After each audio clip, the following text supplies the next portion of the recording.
அனைவருக்கும் வணக்கம். இது நம்முடைய நண்பர் மிஸ்டர் சின்னத்துரை. இவர் குரூப் 4 பாஸ் பண்ணி வந்துருக்கிறாரு.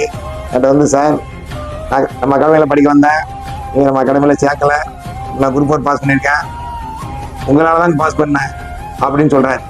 என்ன விஷயம், எப்படி நம்ம காரணமாக இருந்தோம் அப்படிங்கிறத அவர் வாயினாலே சொல்லுவார். அது என்னன்னு கேளுங்க. வணக்கம், என் பேர் சின்னத்துரை. தூத்துக்குடி மாவட்டம் ஸ்ரீகுண்டம் வட்டத்தில் கோலப்பன்மன் என்ற ஒரு அழகான கிராமத்துலேருந்து வந்திருக்கேன். இப்போ குரூப் 4ல் rural development and panchayat raj போஸ்டிங்கை செலக்ட் பண்ணி நம்ம தூத்துக்குடியிலே செலக்ட் பண்ணி இப்போ அச்சீவ் பண்ணியிருக்கேன் குரூப் 4ல். அதுக்கு முதற் காரணம் நம்ம பேச்சுமுத்து ஐயா தான். என்ன காரணம், எப்படி விதத்தில் எனக்கு காரணம் அப்படின்னா, கொஞ்ச நாளைக்கு முன்னாடி டிஎன்பிசிக்கு வேறு இன்ஸ்டியூட்டில் ரூபா கட்டி சேர்ந்துட்டேன். டிஎன்பிசி படிக்கணும் அப்படின்ற ஒரு ஆசையில் சேர்ந்துட்டேன். அந்த நேரத்தில் கால்ஃபரே இல்லை. நான் சேர்ந்த நேரத்தில் கால்ஃபர் இல்லாத பட்சத்தில் என்ன பண்ணுறது அப்படின்ற மாதிரி ரொம்ப வெக்ஸாக மாதிரி படிச்சுட்டே போயிட்டுருக்கு. போகும்போது எஸ்எஸ்சி கால்ஃபர் பண்ணியிருந்தாங்க.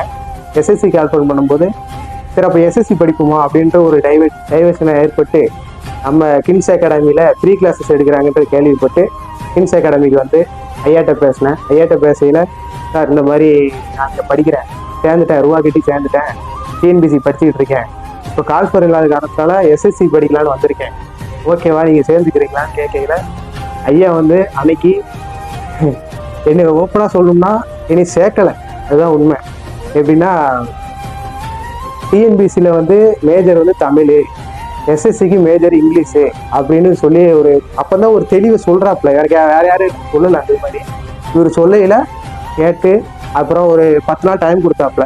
10 நாள் வாங்க, அட்மிஷன் ஆனால் படிங்க, உங்களுக்கு ஓகேனா திருப்பி வாங்க, நான் உங்களுக்கு சேர்த்துக்கிறேன் அப்படின்ற மாதிரி சொல்லியிருந்தாங்க. நான் பார்த்தேன், இங்கிலீஷு டோட்டலி வேறு சிலபஸாக இருக்குது, இங்கே வேறு சிலபஸாக இருக்குது. அப்புறம் நான் ஐயாட்ட சொல்லிட்டு, இல்லை ஐயா நான் அதிலே கண்டினியூ பண்ணுறேன் அப்படின்னு சொல்லிட்டு டிஎன்பிசியே நான் போய் கன்சிஸ்டன்சியாக படிக்கிறேன்னு சொல்லிட்டு நான் கிளம்பி போயிட்டேன்.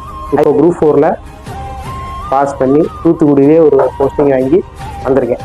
அதுக்கு முதற் காரணம் உண்மையிலே மனப்பூர்வமாக சொல்கிறேன், ஐயா பேச்சு.